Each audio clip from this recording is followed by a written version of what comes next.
the sound of Universal Broadcasting Network. 'Cause you make me feel like I've been locked out of heaven. A mix of today's hits and hard-to-find favorites, combined with the most entertaining and intriguing talk anywhere. This is your sound. This is the sound of Universal Broadcasting Network at UBNradio.com. Hey everybody, it is Wednesday, February the 3rd. I'm Emerson Collins. And I'm Del Shores. And you're listening to The Del and Emerson Show. Straight talk. Real gay! Short and to the point. I'm trying to go lower so you don't have to kill yourself. Oh, it's fun. It is not... stereotypical exclamations are not a problem for me. Hello, Emerson Hi, Collins. welcome back, Del Shores. Thank Where in the you. hell was Del? How were your travels? I was in East Texas. I felt like almost like it was such an amazing trip. I felt like I was just really going home because Lindale Community Theater was doing Daddy's Dying, Who's Got the Will. I have not seen that play in a few years. And they did this amazing, amazing production. It truly was the best production I've ever seen in community theater. And it was, that's based on my mama's family, and everybody in the play, the characters are not with us anymore. So it was really like going home and seeing my family fight again. They figure out who had that will? They figure it out? They did. Oh, good. They figured it worried. out. They got, and it seemed like some got some money and some did not. It all doesn't turn out. And you know what's really crazy about that area? Lindale is where Miranda Lambert's from. Right up the road in Mineola is Casey Musgrave's hometown. Sissy Spacek, Rip Torn, 24 miles away in Quitman, Texas. Sandy Duncan and Tyler. And on and on and on. It's just that word I like. A plethora of celebrities have come out of this little tiny area in East Texas. Well, that's interesting. Is it interesting, or were you no, just pretending? I'm just pretending. I bet everybody out there was so interested except you. Well, good. I'm so glad. Well, that's why you get to say it. No, I don't. I just never care where people are from. I don't care. You don't that's care. not like. Oh, you grew up. It's like when people want to visit a house somebody famous lived in. I'm like, it's still just a house. I know, but they're the not fact here right that now. So many celebrities came out, and it's very, very rural. But you said like 5. I mean, like I'm sure we could find a lot of other areas in the country. 5 celebrities. Oh, that for shut all of up time and came just from. get to the equality stuff. You're just an asshole. I mean, it's true. Yeah. Well, I'm glad you had a great time. That's awesome. I did, and I want to give a big shout out to the cast and Beth, who directed it, and Tim, who produced it, and Cynthia Sanders, our wonderful friend, who we love and adore, who played Mama Wheelis. Yes. All right. Well, we do have fun and interesting news today. In our equality update, Hawaii is considering a conversion therapy ban. Lawmakers in Hawaii are considering legislation in that direction. Of course, opponents of the legislation, such as Representative Bob McDermott, argued that ex-gay therapy should remain an option for concerned parents. He said, what if I want my kids? They're questioning, they're on the fence, and I want to steer them to the rich life of being a heterosexual. And as a parent, I don't have that right, he questioned. Or steer them right into a suicide. Right. I mean, really, it's just like, when are they going to learn? Also, the rich life of being a heterosexual. Yeah, it's I mean, better. I'm finding my life rich. I have a Well, real I gotta be big honest, homo life. My life's kind of poor. It's but like rich life rich, bank account poor is the way I always describe it. But, I would challenge any of those rich heterosexual lives to compete with us in Homoville. I mean, we have some rich... Well, I just feel we like have some rich people in our community, too. I know some heterosexuals that have real great lives. I also know some that it has not been so fantastic for. So I know. All you have to do is watch Hoarders. But in all seriousness, it's exciting, and it is actually statements like the one he is making that is the reason that we are working so hard, particularly to protect young people from conversion therapy. If you as a grown-up want to go sit in a room with somebody and try to change some intrinsic part of you, go with God, have a great time. But so people like this can't force it on their children is the point. Absolutely. In other news, we talked last week about Indiana considering their new LGBT non-discrimination law with broad exemptions for religious discrimination, essentially. Well, it turns out that doesn't really work. You can't put in equality for LGBT people and also the right to discriminate for a particular kind of religious person and have anyone support it, because they decided this week that it is not going to have the votes it needs, and they are not bringing it to the floor. Good. Which is good, because you probably shouldn't enact legislation that says treat everybody equal, except you people cannot treat anybody equal if you don't want to. I just want to say, can they please just fucking move on? I mean, aren't there other things to deal with that are important? I mean, move on. Move out of there. It is not working. Oh, we're going to keep seeing this. I know we They are. are not moving on. And in interesting international news, China has its very first test for same-sex marriage. Obviously, a nation governed by laws distinctly different than the freedoms allowed by our Constitution and Bill of Rights. So 2 men in China tried to register to marry in June at a local civil affairs bureau. After being told Chinese law does not permit same-sex marriage, which of course they know, they sued the civil affairs bureau. Well, this month, for the very first time, a district court agreed to hear their case. They've never been willing to pick up any kind of same-sex marriage case. Now, they faced many obstacles just in getting to this point, finding a lawyer who would take the case and getting the court to accept the suit, and they were questioned by the police, actually, on Christmas Eve. So that's an exciting step forward on what will be a very long journey, I'm sure, for same-sex couples in China. But it also caused a very interesting secondary reaction because the New York Times International did a story on this, and the photo that accompanied the story was these 2 men with one giving the other a peck on the cheek. Well, when the photo went to publish in international editions of the New York Times in Pakistan, the local editor decided not to print the picture, and they literally printed a blank space on the front page of the New York Times there. It's just so harmless and so sweet. But very, very representative of the degree to which cultures around the world respond very differently to this. And he made an interesting point about the challenges they face, because many, apparently, journalists and journalistic institutions in that part of the world self-censor because they do not have the support of the government or local government against the domination of particular religious ideology. So he said, I am also mindful of the danger and the lives we can put at risk if we decide to print some of these articles. So it wasn't so much that they personally felt, oh, we don't want to print this. It's that they live in an environment where even as the press... The form of protection, right? I mean, that it could be potentially dangerous to the people that work at our newspaper, their families. So that's sort of very eye-opening. But interesting that first steps in China still censored in Pakistan. All right, but go China. Let's see. We will see. I mean, how it's this a will long play. way. They censor so much of anything and I everything. hope we're on the air to do the follow-up. But it will be a huge impact at some point there with their 1 billion+ people.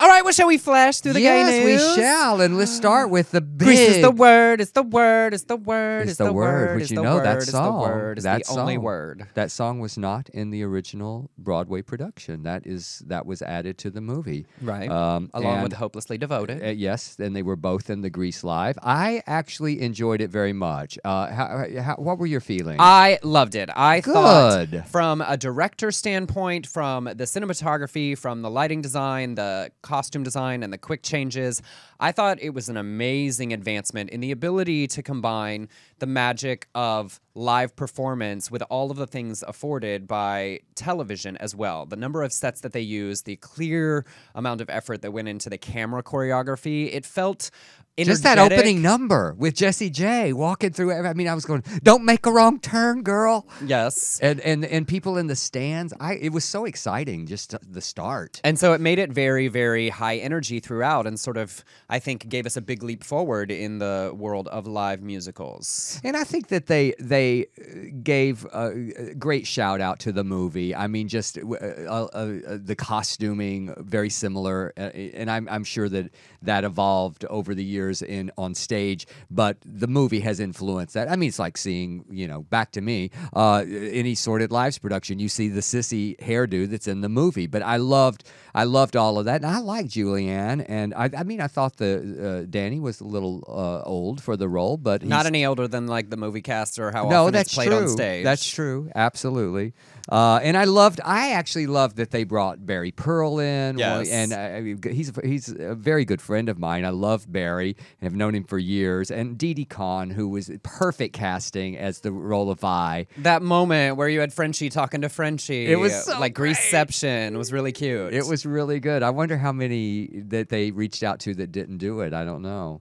I mean, where there's how many places are there's not a ton of older roles to put them in. That's true. That's true. Olivia could have done the principal. Anna Gasteyer was brilliant. She was great. And yeah. she was with the actress Hanifa that played Blanche, who was her cohort, was the unsung hero of the entire event. Hysterical. For me. She was Chewed so funny. that scenery till she could not I chew. want to watch a whole sequel just about the two of them. Like the two of them living their daily life, drinks after work, talking trash about the students. I wanted to know everything about her. I will also say something that I thought they accomplished incredibly well was combining the movie script and the stage script and adding additional material that sort of winked and acknowledged some of the things that don't really work so well in our modern society. I thought it was incredibly smart the way they massaged the script, and it felt and added things that felt Jonathan Tollins. yes, that felt very appropriate to what the material itself is, but winked a little bit at where we are now. Yeah, I thought love it was that incredibly too. smart. And I mean, some of the standouts for me, I love Jordan Fisher, who played one of the sidekicks. He was the one with the guitar. Duty? Duty. That number was actually one of the only weak parts for me. I thought it worked Because they took out the background vocals that are a huge part of that song in the original stage show, where there's a huge backup where they're singing the chord structure and all of that. It was a very interesting choice to remove everybody else from supporting him in that number, as far as what the actual Have you ever music done does. Grease? I have. What role did you I play? played Roger, whose song always gets cut that no one knows because it's only in the stage show, and they didn't sing it the other night either. Which one? Mooning. Mooning. Yeah, they didn't show. It's in the movie, like underneath everything. What about It's Raining on Prom Night? Was that cut? Yeah.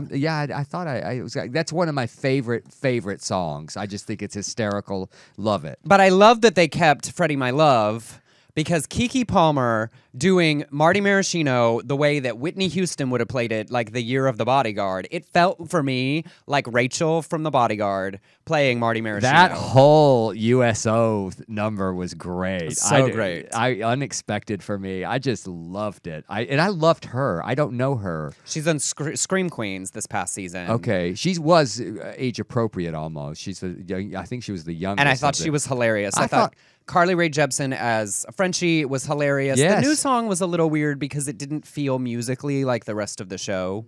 Yeah. It felt like more modern. It felt like, for me, funny enough, a number from like Smash, the TV show. And how weird was it that they kind of, I thought they were going to cut Hopelessly Devoted to You, and then it was much later in the play than it is in the movie. That was an interesting moment because we got there so fast out of the high energy of the dance into that moment. It felt a little shortchanged emotionally, and especially given that like the giant emotional moment of the evening was Vanessa Hudgens singing There Are Worse Things I Could Do. Oh, she was really great. And the fact that her dad passed Everybody away. keeps saying that, but and that's true, but irrelevant to me. Like, that's her personal tragedy, and I respect her as an entertainer doing her job. Absolutely. And I don't think that she would have been any less than, but I just think that to have that happen, it's a huge blow. I mean, you think about it in the throes of the last rehearsal when that happened, that the show still had to go on live, and she had to continue to rehearse. Sure, but what I'm saying is that doesn't affect one way or the other my like appreciation or lack of for the actual performance. My point is the performance stands on its own, irrelevant to. She was wonderful. She was a standout. She, for me. as an entertainer, deserves all the applause for choosing to do the job and show up and do the work. But my point is simply that number was brilliant, whether you knew that or not. Yes. She built that character. It was sort of the climb every mountain moment. It was a little bit. Yes, it was. And bless her heart, Vanessa Hudgens has been in high school and television for 10 years. She's probably ready to graduate. she said, I want to move on. I also want to say, I loved Carlos Peña Vega. I was a fan of his on Dancing with the Stars, and I really thought he did a great job as Kaniki. I thought they were fine. I thought the women outshone the men in general. I found. What about Jan Brady as the shop hilariously teacher? random, Yes. like so delightful and fun. There was so and I thought much. the guys were great. I just thought the women really, really soared. Well, I have to say that the day after it aired, I got a phone call from Olivia Newton-John. Our good friend, my good friend Rona, her sister, passed away 2 years ago on February. I mean, not passed away. She passed away 2 years ago, but it was her birthday, February 4th, and Olivia called me just to talk about that. But I answered the phone and said, "Don't tell tell me you're calling me to tell me that you did not like Julianne's performance. She said, oh, no, Olivia's like the nicest person on earth. If she hated it, she would not say that. But she loved it. She said she just loved it. Oh, and I feel like it's most important to acknowledge the thing that should win all of the awards for Grease Live, and that is Aaron Tveich's short shorts. Yes. Okay. Those short shorts. I was Yes, like, oh, and I would have liked gym class a lot more if that's the way they looked and fit that when you I could had to see go the through battery it. pack. Who in the back. cares? It looked like he was carrying a little bit of a load in the back of his. It was not down by his butthole. Okay. What? Do you poop from the bottom of your spinal column? Okay, we have just entered more territory, uncharted. No, we've but been being there before. silly, We've I been think there he's before. a phenomenally gifted performer, but I did thoroughly enjoy that they gave us that tank top and short shorts Yes, moment. it was great. I was much appreciated. I like a little pandering. All right, and the ratings were amazing. The ratings I just saw were higher than the last two musicals on NBC. Well, and I think the great success is that the more networks get involved in seeing the benefit of live performances, whether it's strictly musicals or variety shows or whatever, the more success each of the network experiences, the more we benefit as an audience. So I think forcing each other to do better and better each time means we will continue to get really great quality live entertainment, and that's the most exciting thing. Only one show beat it on Fox, and that was the Trumpless debate. Oh, well, there you go. All right, moving on. Well, in the continuing the super gay news weekend, the SAG Awards also happened on Saturday night. And I have to say, as a proud actor, first of all, I want to give you my everybody. At I the thought you were beginning- going to say a proud black actor. As a proud blacktress. No. The opening, because my favorite part is seeing who they're gonna pick to do that and I'm an actor monologue. Mine would actually be backwards right now. I'd be like, I'm Emerson Collins and I'm an actor. I swear I am. I just need some of you guys to bring me in for auditions. I just need to be cast in something, please. Is there a casting couch? Isn't the gay mafia supposed to be a thing? Here's my reel. You guys, I'm an actor, I swear. They should have that. That would be You hysterical. They should let actors that aren't attending submit videos and show the best ones as a part of brilliant a pre-show idea. clip package. Because when Uza Aduba won her award and she said, "I'm speaking to all of the actors at home," I was like, "Me! She's talking to me!" I think that they should not even be in the room. That there should be a crack in the door, and you're just kind of filming them through the door. They cannot get in. like some of us at home. And then the door closes. Let me in! Help, please, Give me please. a chance! I got to vote for these awards, but I'm not allowed to attend. Thanks. But genuinely, first and foremost, I want to say genuinely as a member of this union, that I was extremely proud of what this award showed about how actors recognize diversity of work, diversity of entertainer, diversity of story, diversity of creator, because the first 7 awards of the evening all went to either people of color or stories that have trans characters and storylines front and center. And voting was over before the Oscar noms came out. Yeah. Because I think that's important to know, because it wasn't in a response to, we better vote now for, you know what I mean? It was like the nominees were all there, and I love the winks to the Oscar issue. That all Less through than the winks. It was more like beating it over the head. It was great. And interesting, as Idris Elba won 2 awards and not being considered in the top 5 for the Oscars. But I loved it because it showed that some of the problem at the Academy doesn't seem to be coming from the performer part of the branch of the industry. Because, which sort of makes sense, because at the end of the day, actors, we're selfish. You want to tell a great story. The best stories come from the widest range of opportunity. You don't want to tell the story that somebody else already told, where you look for diverse characters, for interesting roles, for interesting opportunities, and then reward great work from those people. So I love that. My other huge favorite moment of the night was Tina Fey and Amy Poehler introducing Carol Burnett. First of all, what great heirs they honestly kind of are to her throne. They don't sing in the same way that was the variety show part, but women really controlling comedy and creating their own content the way she did, and her standing up and telling that story about being told that men don't do variety shows, and her no moment with it was great inspiration and so timely given our current conversation that that's something she was facing so long ago. She had such an influence on my life and career. I literally would never go out on Saturday nights, never, when I was a kid, to stay home and watch the Carol Burnett show and those sketches and Mama's Family. It just had, it had my song going in there. And one of the very first jobs I ever got was on the Carol Burnett show. I don't know if you know this. No. But yes. Jenna McMahon and Dick Clare, who created Mama's Family, came to see Daddy's Dying, Who's Got the Will? And they hired me to do an episode of Eunice, which never aired because of legal problems. Joe Hamilton owned the rights, and they co-owned the rights, and they were going through a divorce, and Disney pulled the plug because of the legal problems. But my very first script ever in television was for Carol Burnett. Wow. Yeah, that's so exciting. Stop kicking my camera. Am I kicking you? Yes, making me look like I'm having the shakes. Well, on the I interweb. do all I can to make you look ugly. Take it away, draw the attention. But I thought it was a really great night, and I always personally love those awards because it's great. I love the individual union awards because you really get to see what professionals in an industry think of their peers' work, and I love that. I love that they didn't have a host.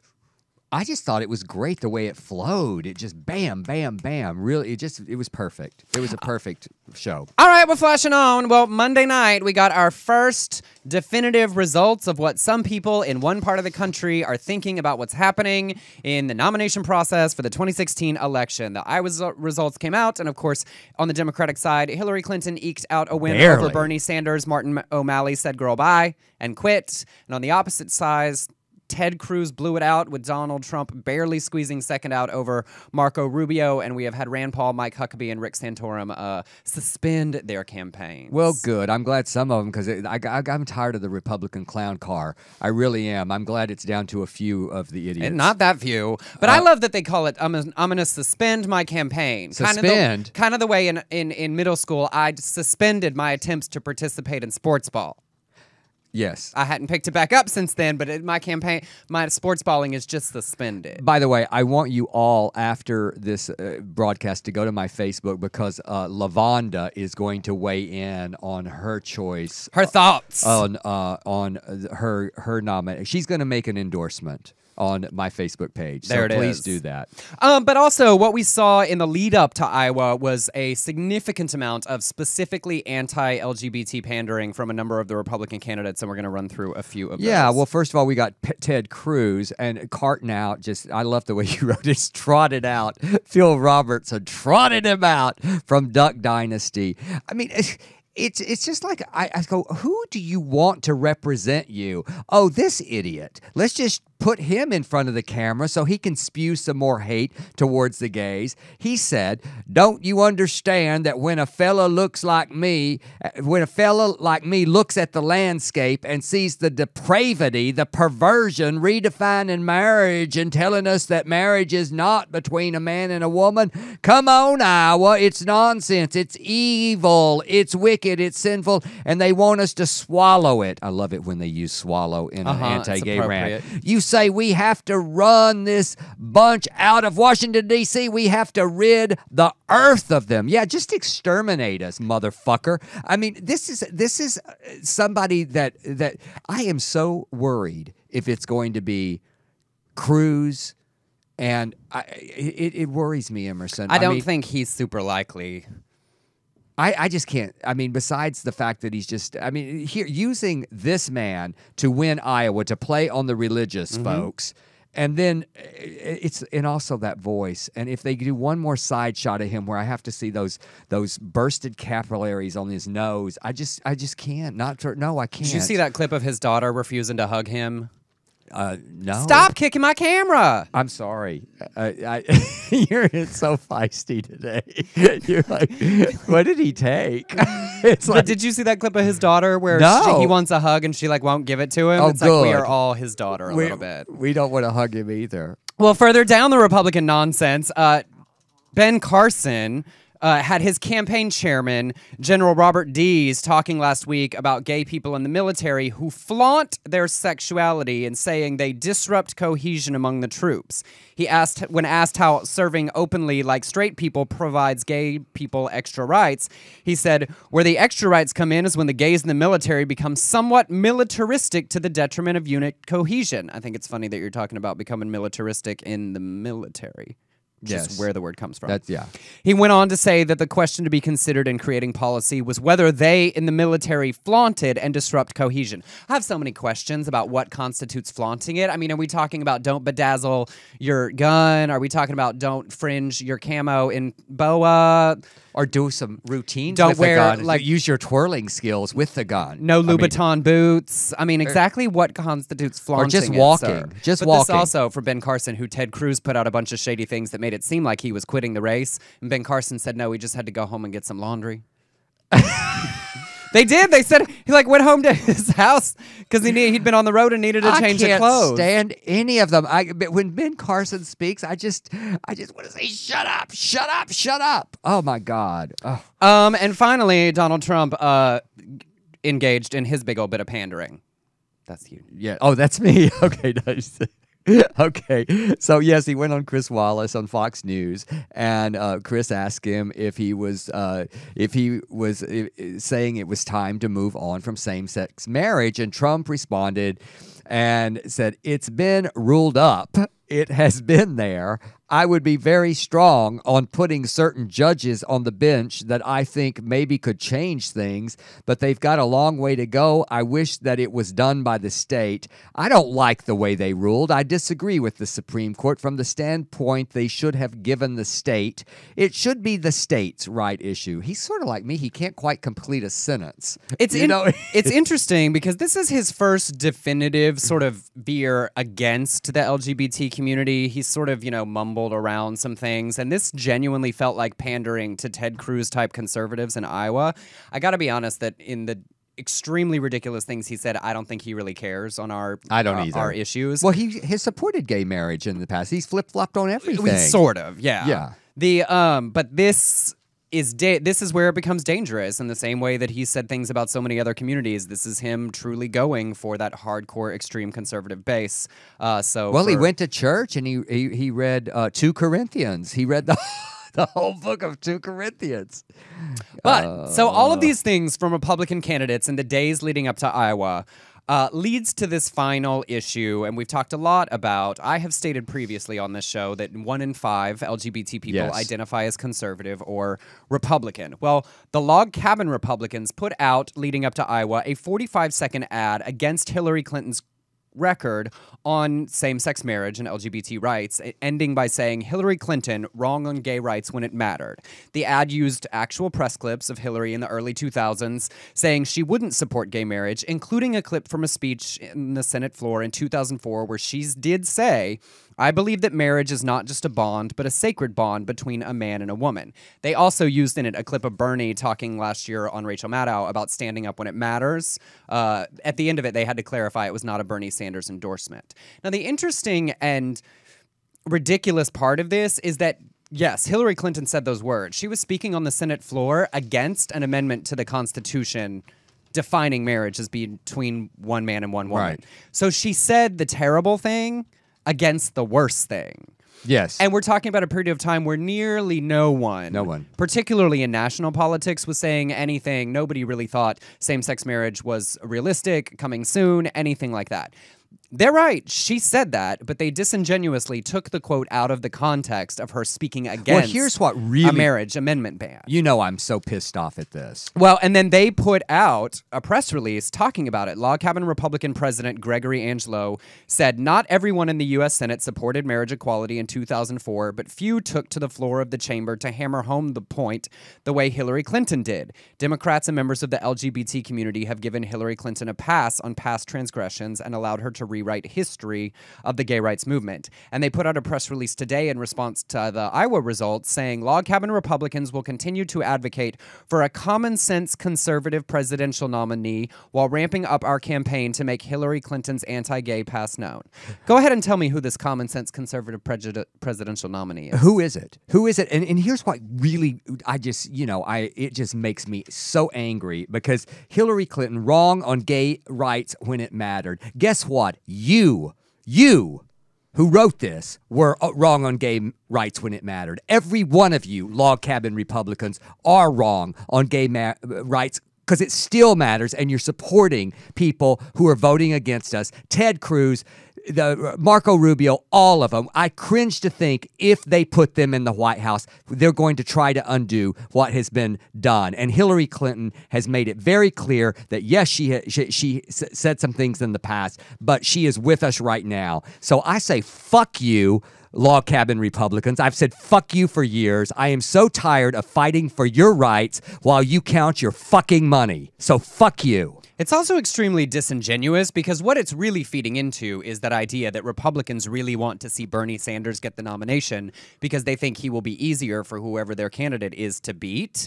But it's extremely hypocritical for an organization actually founded on the idea that we are gay or LGBT people who are conservative to come for somebody that's definitively on our side now when no one on their side is doing the same. Yeah, and like I said, I mean, you know, here we have been fighting so hard for so many years, and we had a president, our sitting president, who got us to where we are, who started the ball rolling. Now we had the Supreme Court. They want to put somebody in that office who could put people on that court who could tear apart everything. So I don't understand it. And you know, I've been trying so hard to, because I have fans who are Republicans, and good for you, whatever. But I am going to say right now, I'm done. I am so done with holding my tongue. When did that start? Wait, I want to go back, and you need to tell me when you started holding your tongue. Well, sometimes I don't want to, you know, someone goes, well, I'm a Republican. I just want to say, well, why? Why are you a Republican? How can you be a Republican and be gay, given what we have gone through and what we are still going through, when we have the Kim Davises, when we have the Ted Cruzes, when we have the Marco Rubios? I mean, when are you going to get off of your money train and come over and help us out? Yeah. Well, and it's also, there's that disingenuous, well, I'm fiscally conservative but socially liberal. The problem is when you go to vote, at the end of the day, you vote for every single position that candidate holds. You don't get to pick and choose. No, you don't. So you have to decide when you step in there which, on both sides, because there's things I don't agree with every single candidate that's potentially running on either side. But so it's which person's positives outweigh their negatives, realizing that I am also voting for the negative things of that particular candidate. And so you can tell me all you want that you are fiscally conservative and socially liberal, but if you vote for someone whose platform includes anti-LGBT things, you are including that. You are voting look for at the that as well. Texas platform, and you know, the fact that they wouldn't even the Texas GOP did not even want their booth at their convention. You log cabin Republicans, you are the redheaded stepchild. They don't want you. They don't want you, and we certainly don't want you. Well, no, we do. We want them for what? Well, we want them on our side. On the side of what? They're not on our side. I'm telling you, if they aren't going in there to change things. But when you say we don't want them, what do you mean? Like in our community? Well, no, I don't mean that. I'm just ranting. Okay, we have to, but. We don't want their rhetoric. That's what I don't want. I am so tired of the rhetoric. I'm so tired of the justification that they feel like, oh, we can be a part of the community and still be on this hateful platform, this hateful party, and still, yes, and it just, I don't know. I'm done. Okay. I'm done. Well, there it is. So, log cabin Republicans, hey girl, hey. You pointed out today that what's his name? What's the name of this asshole? President Gregory T. Angelo. You're looking at me like you're. What do you? No, go ahead. I was just gonna say. You pointed out that he doesn't even have that many Twitter followers. So I mean, are they really that viable? Or are we just giving them too much credence here? Well, I mean, I think it's an important issue to continue to discuss. No, they represent a not small minority in our community. So, yeah, I mean, it matters. Okay.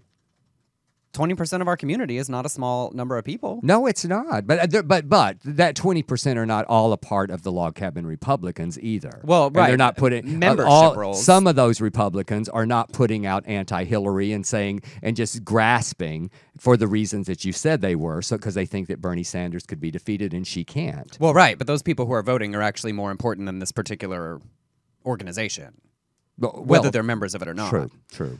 So Something for y'all to think about. I love that. I'm gonna stop biting my tongue. I need John. I need to pull that. I need to turn it into a sound bite for this concept that at any point in his life, Del Shores was biting his tongue is the best bit of comedy we've done on this show. Michelle Condre wrote on my page, "You've never held your tongue ever," in all caps. Thank you, Michelle. Okay. All right, flashing out. Y'all send me some hate mail. I don't give a shit. All right. We've got a masseur that was sentenced for an unwanted blowjob. We got John laughing in the corner here. In Allentown, Pennsylvania, a man was slapped with 3 years probation after sexually assaulting a male client. Christopher Antanzi worked as a masseur at Needing Hands in Allentown, Pennsylvania. And an 18-year-old man came in and asked for a massage, and he asked Antanzi to focus on his legs and his calves. And the victim said that the masseur slowly crept up his legs and towards his crotch. He eventually pulled out the young man's penis from his boxer shorts. The victim froze, saying he was shocked, scared, and had no idea what to do.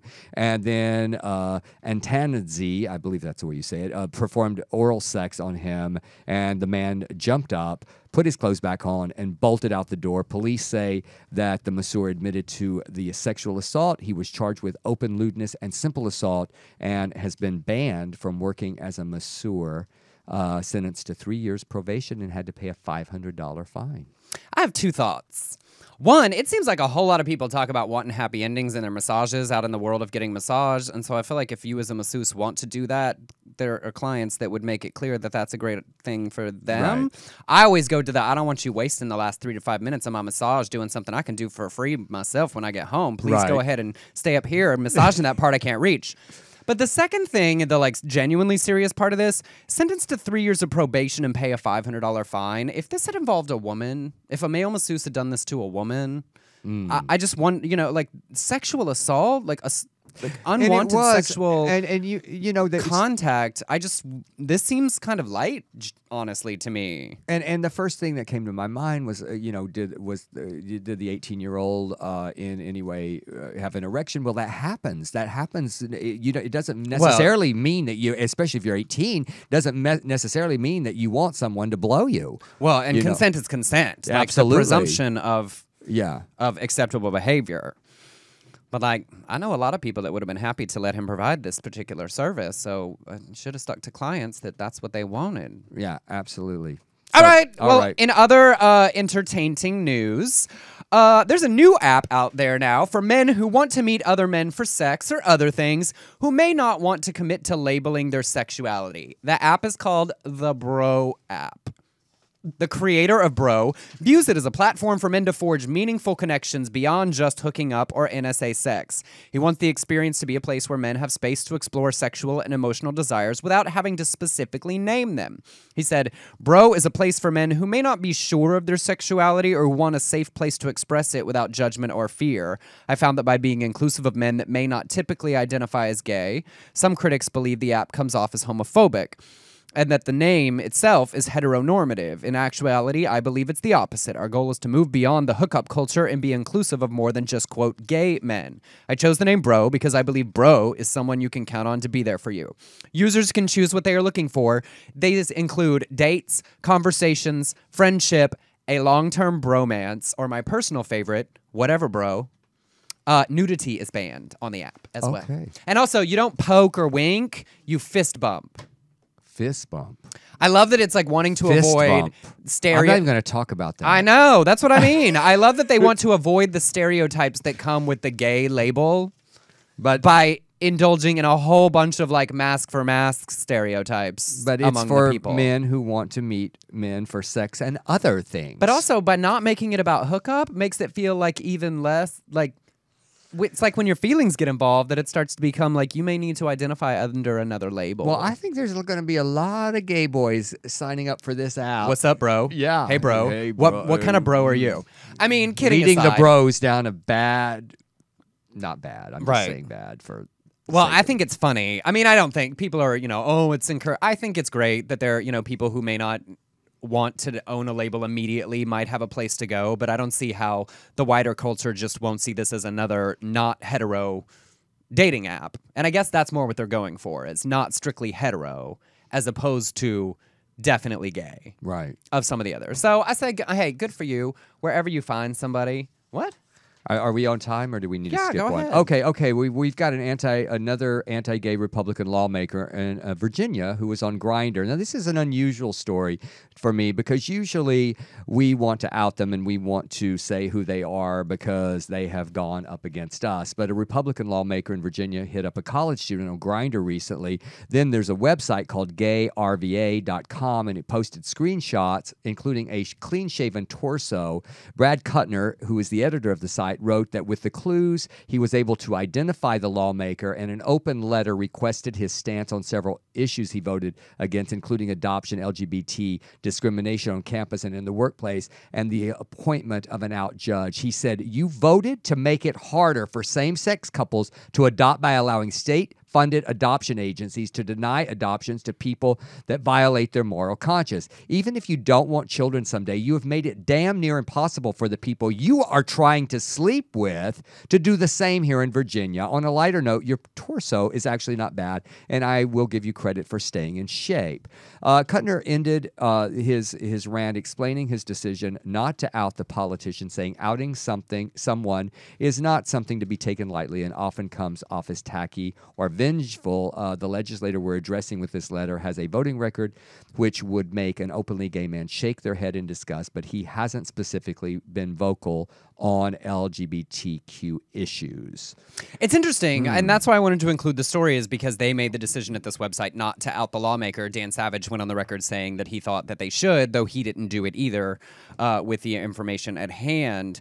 And this is an interesting, I actually sort of get where they're going, because I think they may be, as a local LGBT news outlet, wanting to craft a dialogue with this person, hoping maybe he will come out and then therefore be an advocate for the community, and he'd be less likely to participate in their local community if he got burned really badly in the process. So I can actually sort of respect that. I'm typically on the, like, what if they've done We stuff both have against said us, before that that's when the we only do, time it's acceptable. But I actually sort of get why that may be the motivation behind this, because if he reconciles this within himself, and does come out, then he can make a positive connection with their community that they wouldn't have to overcome. And they still hold the information. If they know who it is and he does some votes in the near future, they still have this information to then use. So at first I was like, oh, and now I'm like, that actually kind of makes sense, because he could come forward. Yeah, absolutely. But I say I don't think I would have done as Kuttner did. I really don't. But I do have to respect how he handled this. All right. And really quick funny story, because the People's Couch clip of Scott kicking me in the face has gotten over 400,000 views on Facebook, so everybody apparently clearly enjoyed that. Channing Tatum actually talked to Ellen about the Beyonce moment on Lip Sync Battle, saying that the first time that he encountered her was standing on stage. That's crazy. Dressed as her. And then right after, he said it took so much just to get to the point where he could text her assistant. He thought, well, maybe we'll just bring out a cardboard cutout of her and it'll be funny. And then when she agreed to do it, that's where they saw each other. And afterwards, the chit chat went exactly like this. He said, I said hi, and she goes, hey, that was really fun. See ya, and left. They did make plans to meet up later. She texted him saying, hey, I would love to meet you guys and hang out when you're not looking like me. It's so terrifying.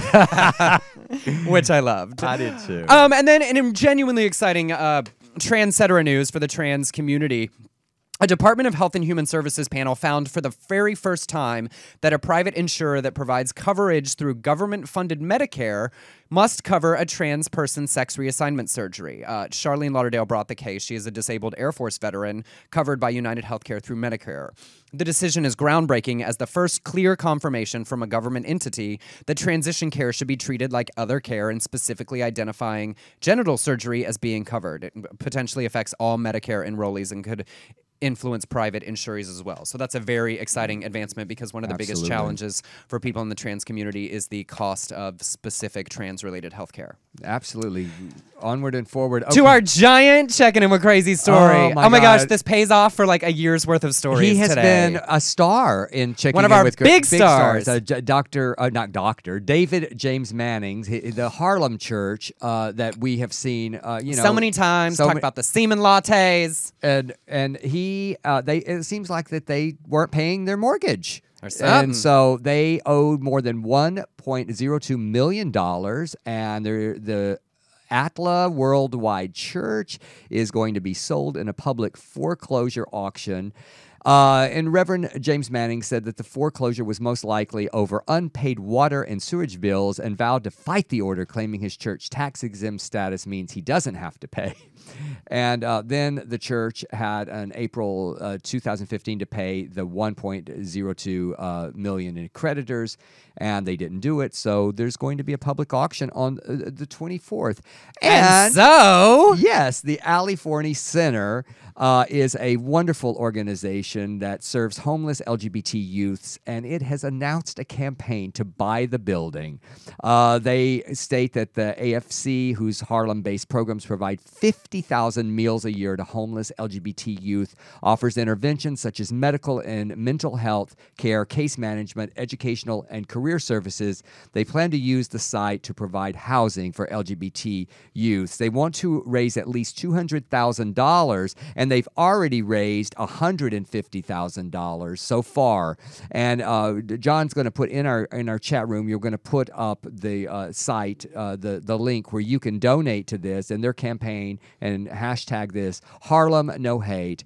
AliForneyCenter.org. AliForneyCenter.org. yeah, and it's actually a little challenging to find the campaign, and this is really important. Joe My God is one of the LGBT news people that I follow a lot. He stays on top of very specific stories and is a leader in our news breaking community. And if you go to his website, joemygod.com, he sort of helped launch the awareness campaign for the Ali Forney Center, because on their website it's a little hard to find. So go to Joe My God, and he has easy links to donate to it, because they want to get $200,000 and then use that to get matching from large investors and donors to buy the building. So this certainly wouldn't purchase the whole building, but it would show the interest and support of the community that then they can use to get the rest of the money, because it would be so amazing to see this home of hate that we've laughed at so many times turned into a building specifically designed to protect the most vulnerable members of our community. But he has made a statement. Our good I was going to say our good friend, he's kind of been a friend to the show just because he has given us so much material. But David Manning,